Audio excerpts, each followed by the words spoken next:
Hello and welcome to the last session of day 3 of our Education USA Virtual Week and Roadshow. My name is Vincent Flores and I'm the Regional Educational Advising Coordinator for Northeast Asia and the Pacific. And here with us to talk more about graduate programs is Monica Stamme, International Recruitment Coordinator at California State University, Long Beach. And I'll hand it over to you, Monica. Hi, Benny. Thank you for that nice introduction. You can still hear me?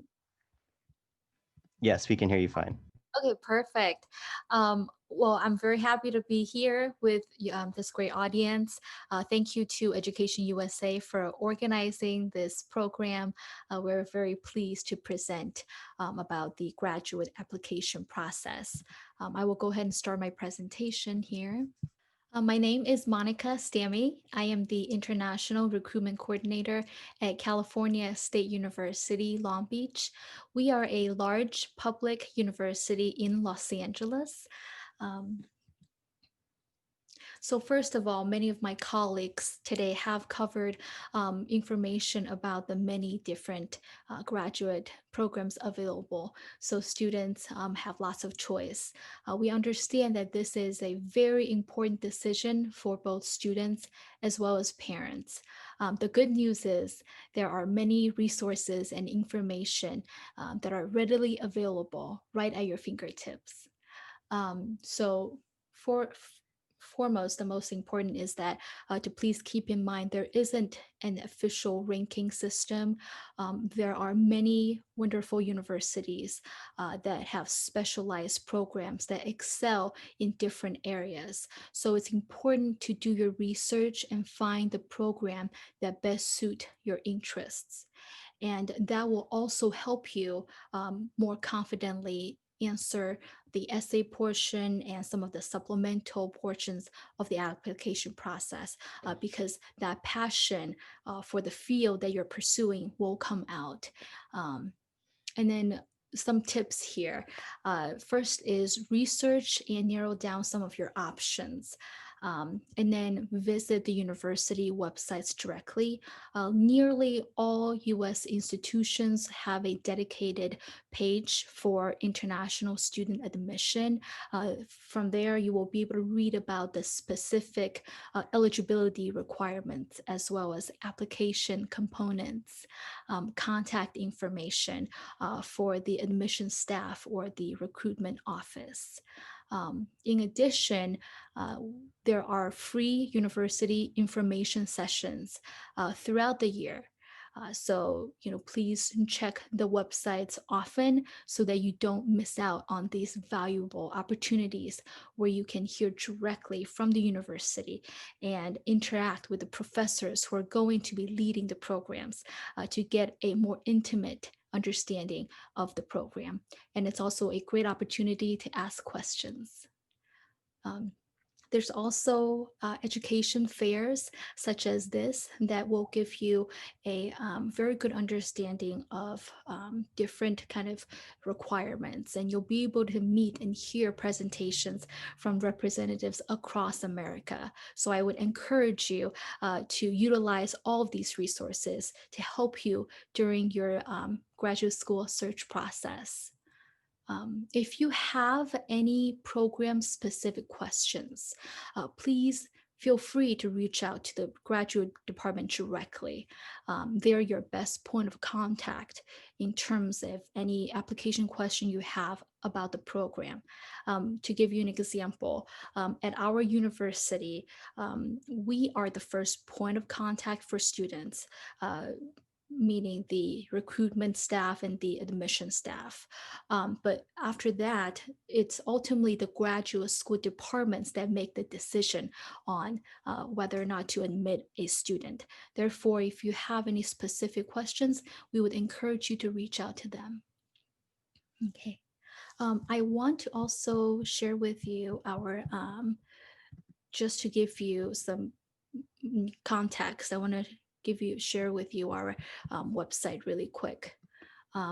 So as an example, this is a typical university website, where you'll be able to find out in detail what is the current requirement. Requirements are changing from semester to semester.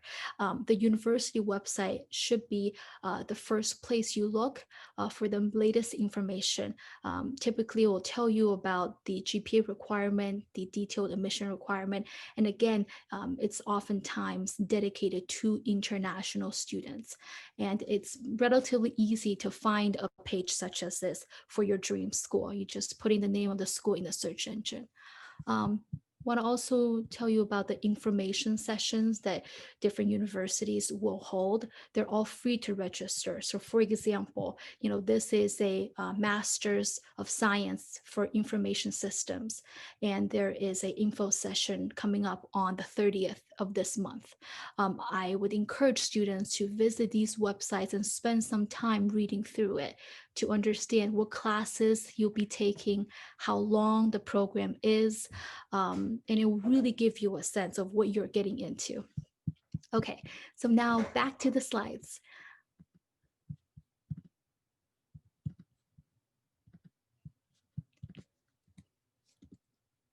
Okay, so I also just want to stress that it's very important to continuing following Education USA. They will provide very accurate information, reliable information. So it's very important you're to follow and stay tuned for updates there. I know we've touched on this before, but I think it's a very important kind of consideration during the application process. A common question we get is, how expensive is graduate school? The answer is it really varies depending on whether it's a state university, a public or a private university, and then how would me and my family be able to fund the graduate education? That's another second question that we get very often. My advice here would be, if you see that the tuition is possibly over your budget, please don't be discouraged to not apply, because there are always options available for international students, and it's not limited to just scholarships. So I will talk about those options very quickly next.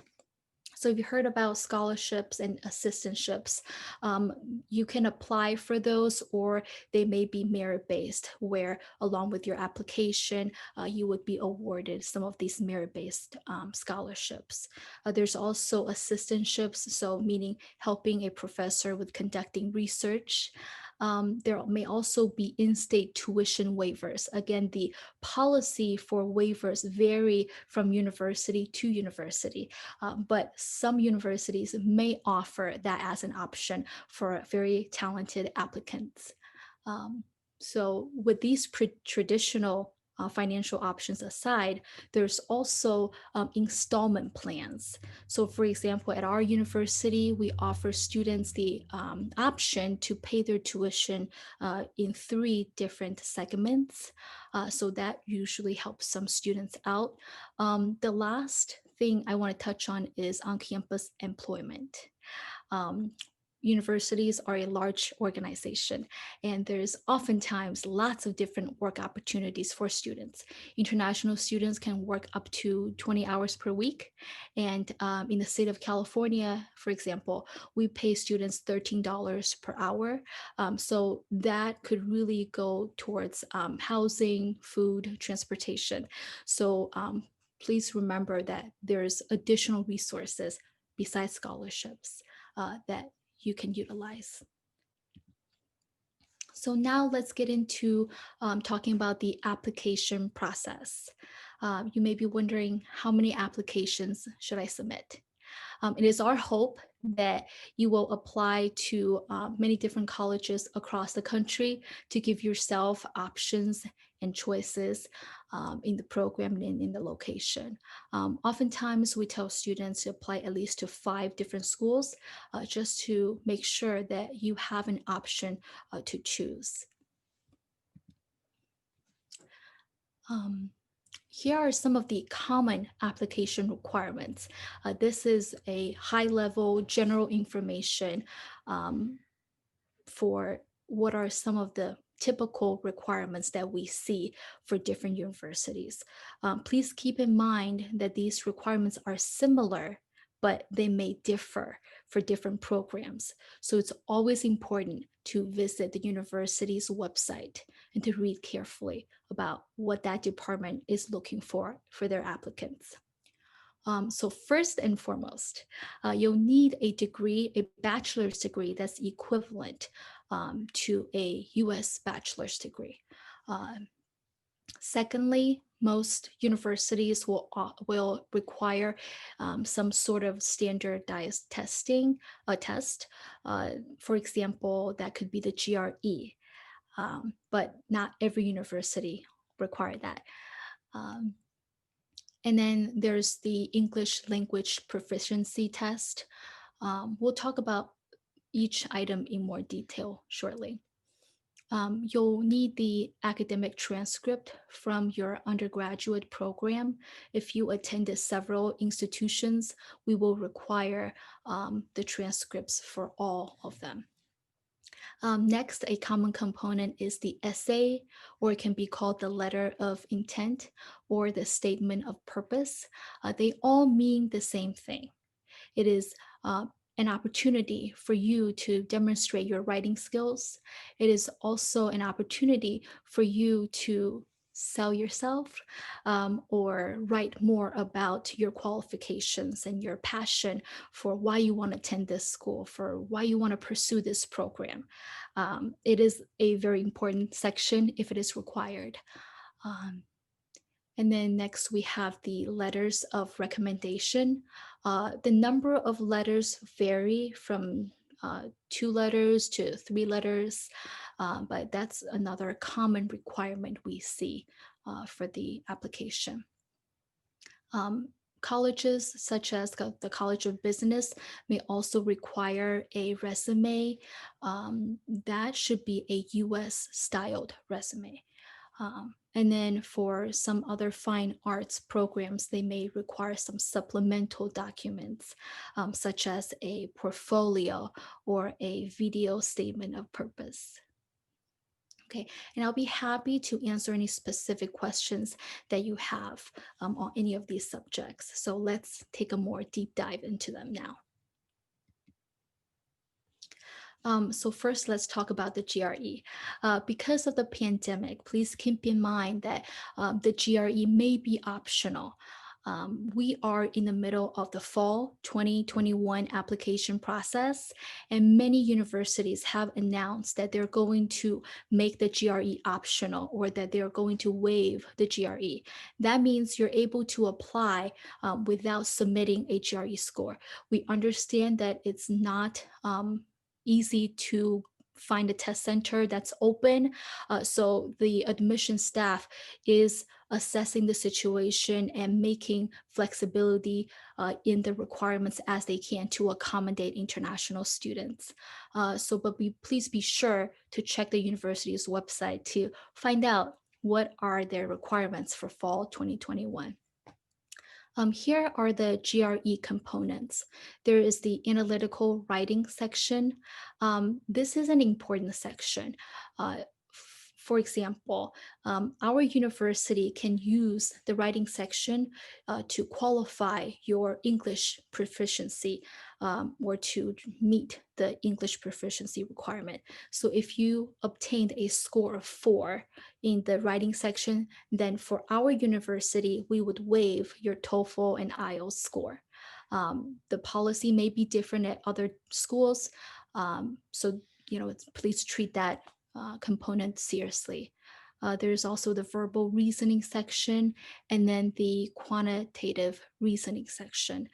For STEM majors, the quantitative section is very important. You won't find specifically the breakdown of scores online, but For our university, we consider a score of 300 overall to be a very competitive score, and a score of 150 in the math section, in the quantitative section, to be a competitive score. Um, that's just some information for you to keep in mind if you are preparing for the GRE, if that's still required for the program that you're applying for. Again, this for STEM majors, quantitative section is looked at more heavily. So they're not all, the GRE isn't always required, and there is never a cutoff score.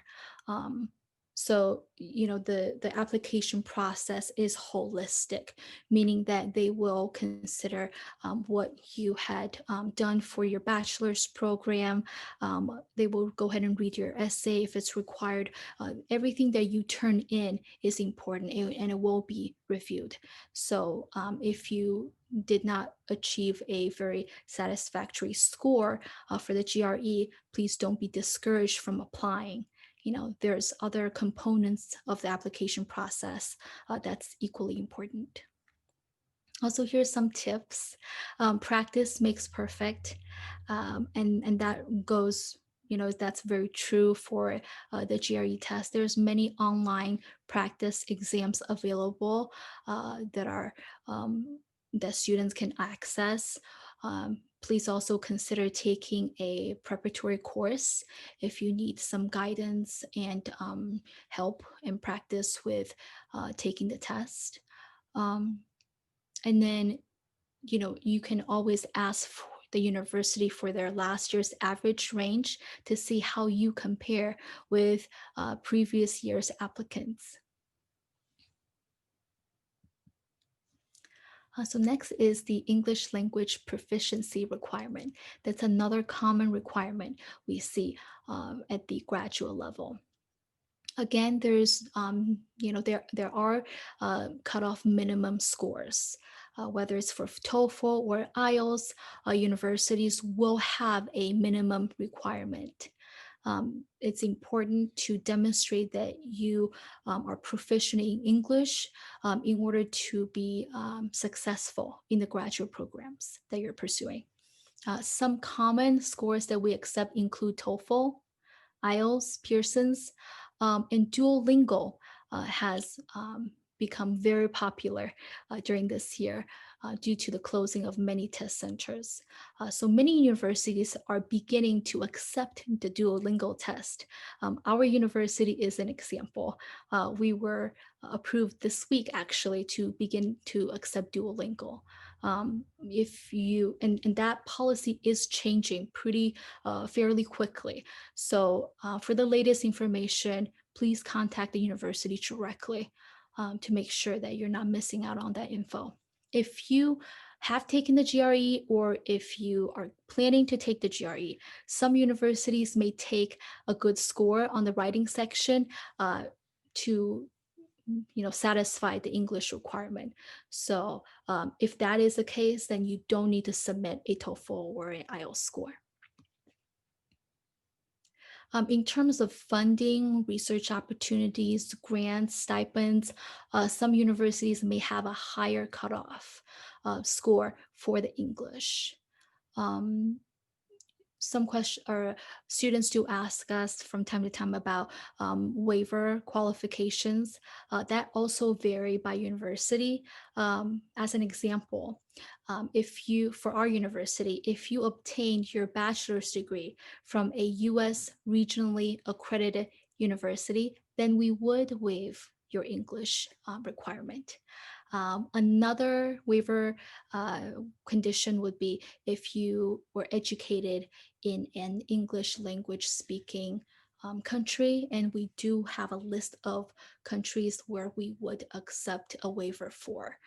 So, you can check the website for that information.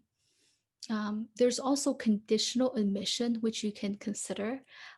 If an applicant had met the GPA requirement and all of the other program requirements, but they fell a little short on the English language proficiency, then you may, see if the university offers something called conditional admission.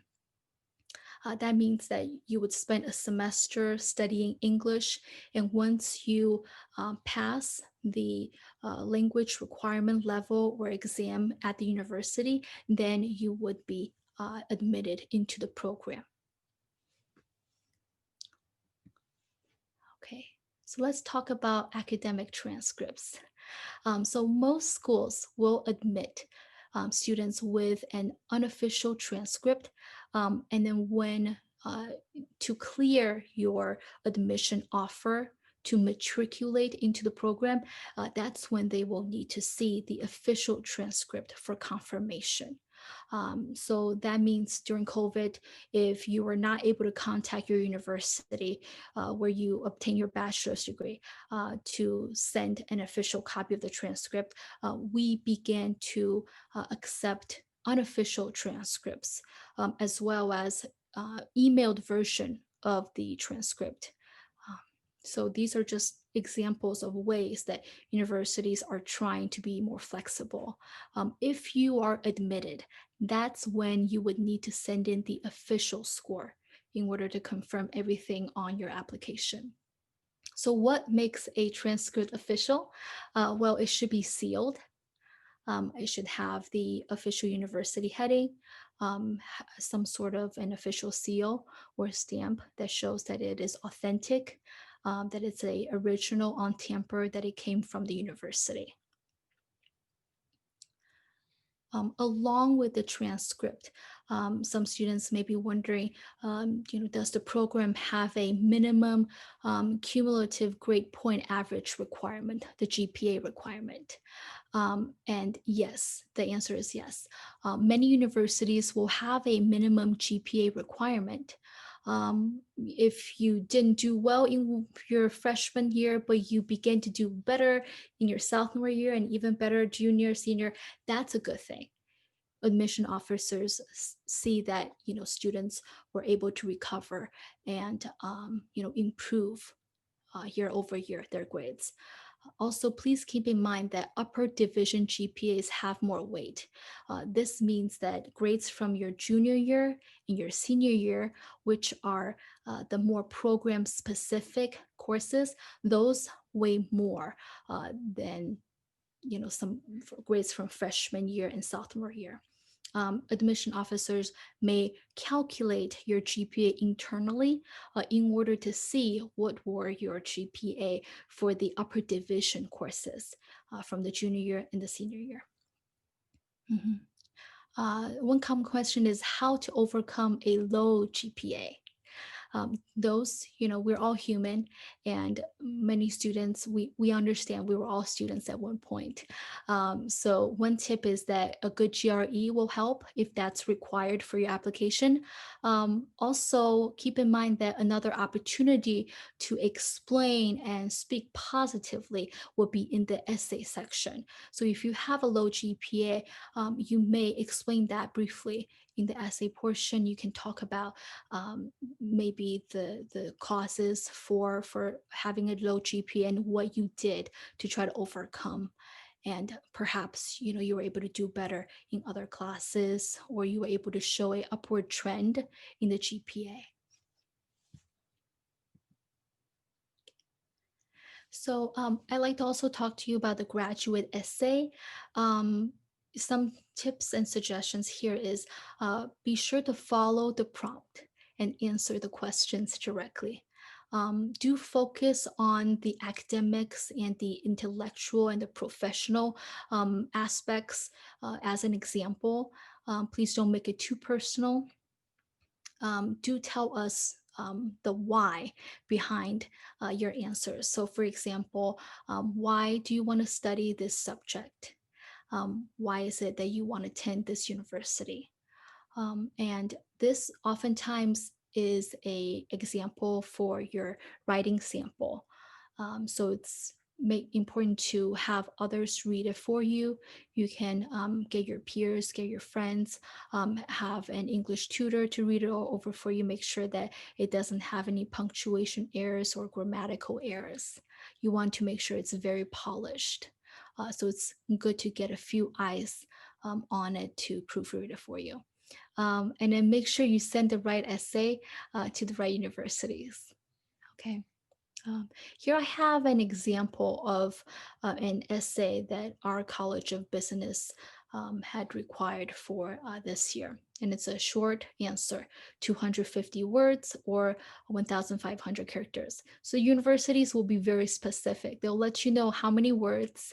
Please don't go over the word requirement. They may tell you, single spaced or double spaced, the font size.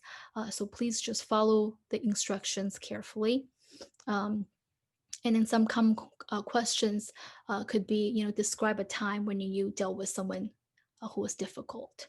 How did you handle that situation? What would you do differently if you could do it over again? Questions vary. This is an example from the College of Business. If you were to apply to the College of Education, you would get a different set of questions. So, check out the application early so that you can be thinking about what examples you want to use and what you want to say in these sections. The letters of recommendation is often another requirement that you see in the application process. How do you pick a good recommender? We recommend that at least one recommendation should be from a faculty member. So from a previous professor or a current professor who knows you well, who would be able to speak about, possibly your research experience or how you are as a student. You may take your professor out for a cup of coffee, or maybe during office hours, you can ask through a conversation, maybe ask for their advice about different graduate programs. And then as a segue, you could ask, will you be willing to write a positive recommendation for me?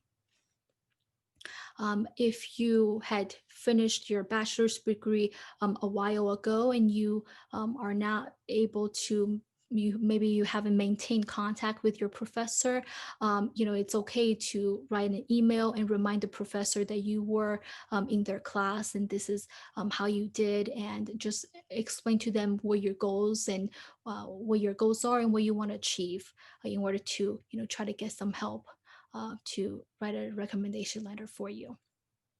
Um, the letters should speak to your ability to be successful in a graduate program. So they should stress your leadership skills, your writing skills, possibly your research experiences. They should make you look very positive, help you stand out compared to other applicants. And again, if you attend an information session or visit the department's website, they would give you more detailed instructions on what they're looking for that year. And some of the requirements may vary, but it's important to just see what is the university that you're applying to is requiring, and to make sure that you meet what they're looking for. Oftentimes, if you apply to the College of Business, you'll see a requirement for the resume. Make sure it's an American-styled resume. There's many free resources online, such as through LinkedIn, where you can see what is a typical resume for your field. Also, another resource is the Career Services Center at different universities. There are prompts for the cover letter, for the resume. There's also workshops and videos that you can access to learn about the latest kind of suggestions and tips on how to write a good resume. This is a place for you to tell the rest of your story in a concise um, method. Use this area to highlight your work experience, any research projects that you're very proud of, any volunteer activities and experiences that you have completed, and then any extracurricular activities that would help to support your application. You could also include a section on skills, some technical skills, possibly with some software that you have used if you're applying for a STEM major, or any foreign languages that you have training on. Again, you could tailor the resume to the program that you're applying for to make sure you include relevant work experience, relevant activities and information. All of this information should help to support your application. Want to talk briefly about supplemental documents. This may not be required for all applications. You'll see this more often with a graphic design program portfolio or a visual arts program that may require some other demonstrations of previous work. Um, One student mentioned earlier, what goes into a video statement of purpose. And so I pulled an example from our website. A university may ask you to make a short video describing your career goals in the next 3 to 5 years. So you may take some time to practice, record yourself, to make sure you come across polished, practiced, and have goals that possibly tie into the program. And you can also discuss about your long-term job, your long-term dream job. And there's different methods for uploading it. And that just all depends on what the university requires. Okay, there could also be some certification requirements for different programs. For example, for if you're pursuing a teacher's credential program or a nursing program, there could be other very specific requirements to keep in mind. So to just wrap up the application section, everything that we discuss are some of the common components that we see. It doesn't mean that the program that you're applying will require all of it. Okay, so for example, at our university, if you were to apply to any of the engineering programs, then you only need to submit the GRE score and the English score. You wouldn't need to submit, we don't require students to submit letter of recommendation or resume. So please be sure to study the application requirements document for the program to understand everything that you need to submit or for that program, and leave out the things that they don't require. And so next, let's talk about the deadline. As I mentioned, we are in the middle of the fall 2021 application process, and deadlines are critical. They're very firm. So please make sure that you submit your application on time. If you have English scores that are expiring soon, you can contact the university to see if they will accept the score if you apply by the deadline. There's different universities have different policies and things that they're willing to be flexible for. So you can contact and email them directly. You may see two different deadlines. And what I mean by that is there will be a program deadline and then followed by a university deadline. So many universities will honor the program deadline first, meaning that's the deadline they will follow. So make sure you don't miss the department's deadline and submit everything on time. So with the last minute that I have here, I want to share with you some examples of graduate programs. For example, here at Long Beach, we have a Master of Science in Computer Science. The minimum GPA here is a 2.8, and we strongly recommend the GRE. All of our business programs have decided to waive the GRE requirement and the GMAT requirement for fall 2021. But for the College of Engineering, it is still highly and strongly recommended.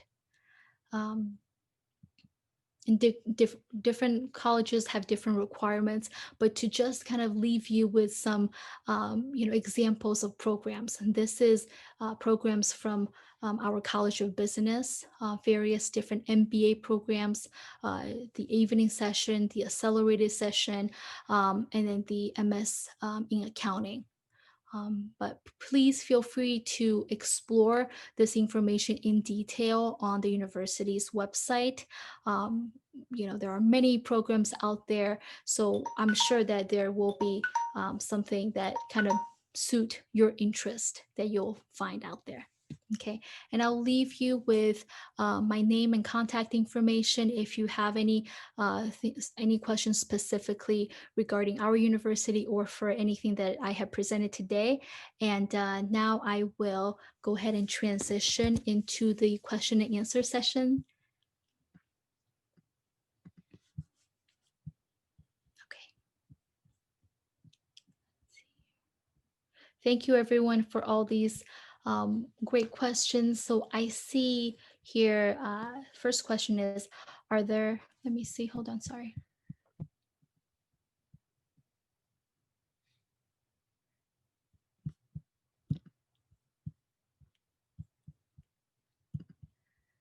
Hi, Vinny. I'm sorry, are there any questions that you see that Sure. came for this Um, session? Oh, yeah, okay. did you find him? There's a couple asking specifically about the CV and video essays, and also I think you explained thoroughly what a US style CV is, but if you have any special tips for the CV, I think that would be very useful. Okay, sure. Yeah. So, in terms of the CV, let's go back to my slide here. Okay, so we recommend having an American style resume. It is an opportunity for you to kind of tell your story about all the accomplishments that you have, beginning with your education history. So on the CV, you should include where you attended school, what was your GPA, what year you had graduated. Uh, and then next, it would be the relevant work experience section. So there you can highlight any kind of internship opportunity you've had, any kind of work experience that uh, is related to the program that you're applying for. Again, it's important to include relevant experience. Um, and then also be sure to have someone read over your resume and edit your resume to make sure that there isn't any grammatical errors. That's one of the very kind of basic suggestions that we give students, is make sure you proofread them. Some other sections that can go into this include any research projects that you've done in the past. So if you did not have a lot of work experience, but you did a lot of research in college, then that's something else you can talk about, because that's highly valued for graduate programs. You could also speak about your volunteer activities as well. And then any kind of extracurricular activities. For example, if you were involved in any kind of a student associations, those can all go on the resume.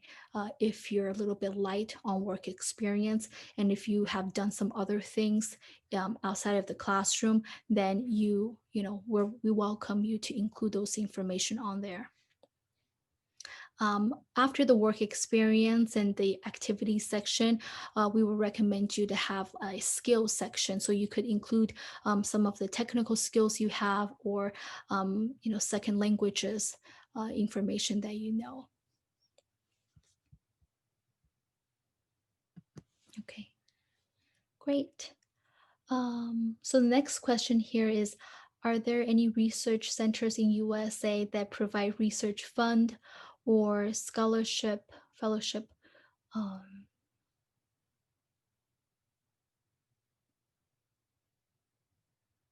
Okay, yeah. Thank you very much for that question. Absolutely, there are different research centers in different universities across the US. I can provide an example about California State University, Long Beach. Um, you know, our professors, in addition to teaching, they're always doing research and making publications about the field that they're in. So it's a good idea to uh, check out the professor's website to see what are some of the projects that they're working on, what kind of latest kind of lab experiments that they're pursuing. And you're also able to see who are some of the graduate students, current graduate students who are working in those labs. I think that really gives you a good idea about the types of activities and research that is going on in the current time in the different labs. So, doing your research about the university and the different kind of opportunities available there would be a good starting point. And different universities have uh, varying amounts for funding and for scholarship opportunities. Um, at our university, we have various types of stipends or scholarships available. Some are very program specific. For example, it may only be for College of Civil Engineering students, or it may be tied to a very specific program. Oftentimes, we don't keep that information secret.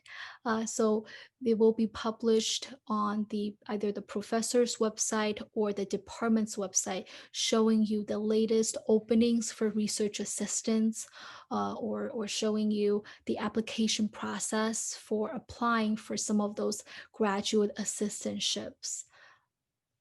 Mhm. So hopefully I've answered that question.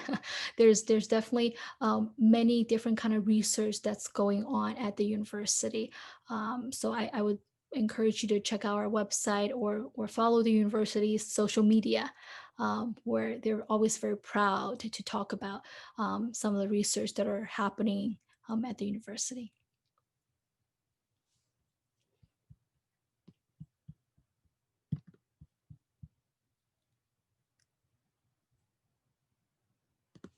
Okay, here I see here. I am a Japanese second year student in Japan.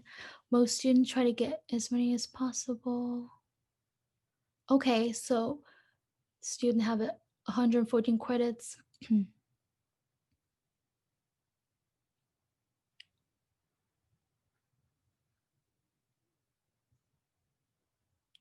Okay, so thank you for that question. I see the student from Japan who was asking about number of credits. So, okay, I think from an admission perspective, um, it's not it doesn't hurt you if you took more units in one semester over another semester. I'm assuming that you may be talking about a degree that you completed in your home country. In the US, it's a little bit different. International students have to take full-time units in order to maintain their international visa, or I'm sorry, their uh, F1 visa status. But I would say that one of the foremost requirement is that students need to have a bachelor's degree in order to apply for a graduate program. We do look at the cumulative GPA, the grade point average, out of 4.0. We want to see what has been your average grade from bachelor's program. And then, we value grades from your third year of university as well as the fourth year of the university more heavily. And that's very true if you're pursuing a STEM major. Okay. But I would say that it doesn't hurt you if you took less credits in the second half of the university, as long as you've taken the number of units needed to graduate.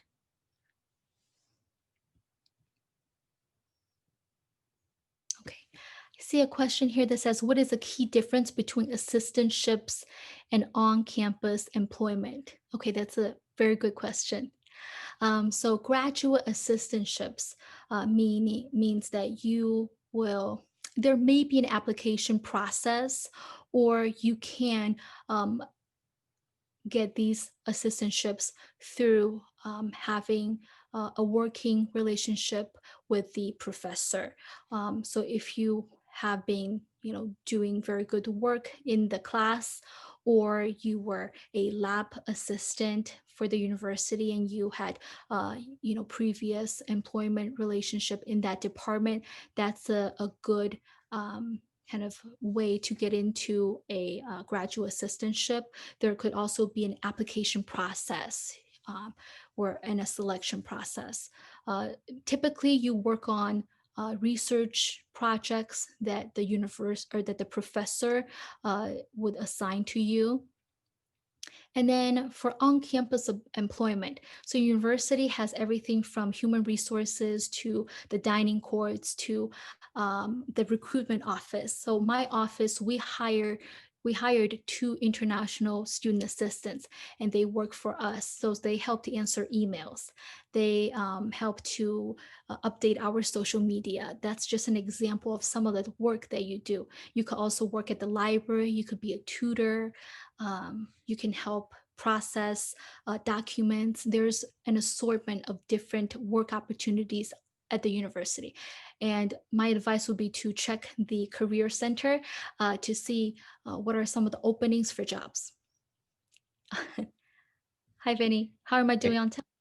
Looks like we have about 2 minutes left, so I think we can get to maybe one or two questions. There's a great question here about getting a recommendation and what Mhm. kinds of materials they should prepare to get that recommendation. Okay. Thank you. Thank you very much for your help. So that's a wonderful question. I think in getting a good recommendation, you want to make sure the professor knows you, um, and that we want to make sure the professor is able to talk about their um, kind of views of you as a student. So my advice would be to make sure you're visiting office hours or contacting the professor, following up on homework assignments, uh, to really make sure that you are passionate about the work that you're doing. I think teachers oftentimes really enjoy seeing that. They enjoy seeing a dedicated student. I think that's what students can do to build rapport with their professors. And then just, you can be very direct and ask the professor, let them know what your dreams are and where you would like to go to school to pursue your graduate program. And then, just have a conversation with them, because they've also gone through this process in the past, keep in mind. So they understand that students, are looking for a good recommendation to help them. They understand how important it is. So, don't be shy to ask them directly. And you could come prepared with examples of how you think you did very well in the class. For example, you can talk about the projects that you've done, or the homework assignments that you really enjoyed completing, or the lectures that really spoke to you.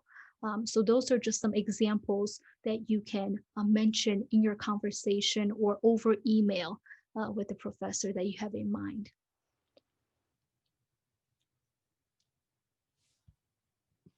Sorry, thank you very much. I think that's about all the time that we have for today. I want to thank you so much, Monica, for helping us today to learn more about applying to graduate schools. I know there are a few pending questions in the chat boxes. We will type those. But for now, thank you very much, Monica. And we also want to remind everybody that there is a Education USA virtual roadshow video that you should catch. The link is up here.